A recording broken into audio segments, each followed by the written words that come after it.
I don't know. I had a lot of thoughts when I left. I think when I was watching it, I was like, oh my God, like, this is going to be so corny, so cheesy throughout. I'm hoping it's not corny and cheesy throughout the entire thing. Yeah. I mean, that was my initial thought, like, please let this, like, have some depth. I don't know. Like, at the beginning, I was like, oh, man, because it was very animated and, you know what I mean, kind of cheesy. Cartoonish. Yeah, I was like, oh, I hope it's not like this through the whole movie. But I knew Ryan Gosling was in it, so, I mean, who wouldn't think that? Yeah. I mean, the cast is incredible. So it definitely has a lot of cool people. I thought the soundtrack was amazing. I love that. But I was like, I was like, who's the audience? Like, is this for children? Like, is this a kids movie? Yeah, I didn't know if this was for a kids. Like, you know what I was honestly thinking? There was like a row of like little girls behind us, and I was wondering if they were getting what they were the references to. Because what happens is they were referencing to who Barbie is. You know, she's been around since 1959, and what she stands for. And there's so many different ones. So there's Nurse Barbie, Dr. Barbie, President Barbie.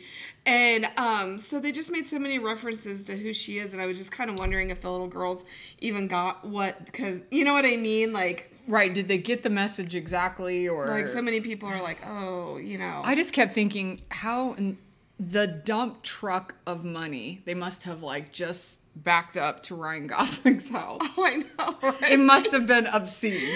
They must have been heaping hundreds on him to play in the movie. Because I'm like, he's such an accomplished actor, I think. Or do you know what I mean? Like, I was like, why would he do this? Because it's so cheesy and goofy. I don't know, but I mean, he did it and did it well. I will say that. I don't know. I thought it, yeah. I don't know. It was okay. I'm not like going overboard saying, yes, rush right out to the movie theater and watch this movie. It was okay. Did you play with Barbies when you were growing up? I don't think, I mean, we didn't have money, so I don't think I got actual Barbies. I think I had a version of a Barbie, but I didn't get real Barbie. Oh, okay. So, like, I did play with Barbies when I was younger, and I remember having, like, I had the, oh, God. I know I got a drink for this. I had the 3-floor Barbie house. Mansion. It was like this tall, and it had the elevator in it. So you could put the Barbie in there, and there's a string in the back, and you pulled her up, and she went up to the floor. And then I remember one year my mom threw me a Barbie birthday party. Cute. And everybody brought Barbie stuff, and I had like, I remember thinking, I just so badly want the Barbie spa, because it was this big spa and you push this button. Barbie had a whole spa? Like a big like hot tub type thing spa. Racy. And you push this button and bubbles just bubbled up out of it. It was crazy. Yeah. I think I played with it for like a year. You obviously were rich. No, I was not. I was an only child, and my mother spoiled me. So, I didn't get a real Cabbage Patch doll. I got a version of it. A version of it? Now, see, I got a version of the Pound Puppy.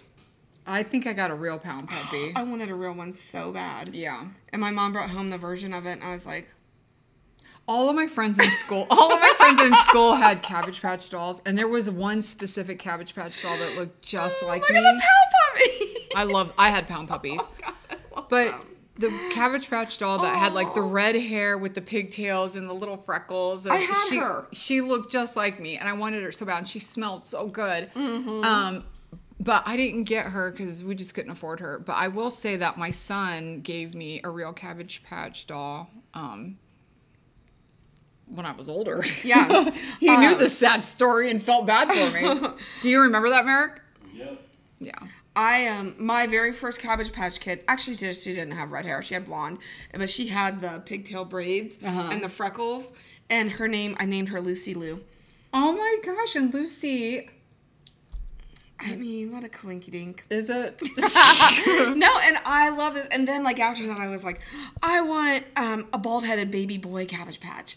And my mom was like, oh, you know, because back then they were expensive. You had to fist fight people they were like on Black Friday. $80 to $100, yeah. That were very expensive. And I don't know how she did it, but one day she came home and she was like, Jen, can you grab that bag in the back of the car, please? And I'm like, you know, I was giving her shit, like, I just want to go inside. And so she's like, grab the bag, bring it in, help me. So I like grabbed the bag, and when I opened it up, he was in there. And I was like, oh, yay! But that's my Cabbage Patch story. You had 2. I had 2. I mean, I feel like I'm older than you, but what other trends that went on? Like, were you old enough to have the whole Jordache jeans? I never had the Jordache ones. Is it because... I think it's because that was for, like, the older generation. Kids. Yeah. You know, like, I'm trying to remember what jeans were... Guess. Yeah, we had Guess with the triangle. Yeah, we had Guess, but, like, I remember being in, like, the 7th grade or something, and if you had Jordache jeans, oh, my God, you know... And they were like $100, you know, back then. Oh, yeah. And I remember like begging and pleading, and I remember my mom got me one pair, and I wore those out. Of the Jordache? Yeah. Oh, yeah. Oh, yeah. I had the pony and the little Jordache, yeah. I never had Guess was good, though, too, yeah. I never had a pair of Guess. You didn't get a pair of Guess? No, I never did. I was so mad. Like, all my friends had Guess jeans, you know, they were so cool, and I'm like, But I was okay with it. I guess. Crazy. All right, let's talk a little bit more about the movie. So, yeah, 1 out of 10, what would you give it? Oh. 1 out of 10, I would say probably like 7 for me. I think 7's a good number. Mm-hmm. What do you think, Merrick? I gave it like a 6. Oh, okay. Yeah, I was thinking 6.57. Like 7. I don't think I would need to watch it again. You know, it's not one of those ones where watch it again. It's not like Jurassic Park for me. Lord, no, watch it every single time. No, I think those people that there are huge Barbie fans out there, and I think they will love this movie and watch it over and over. It's got a good, solid message for sure. Yeah, I mean, it was cute. It wasn't like didn't come out of there like feeling changed, like when we came out of Twilight.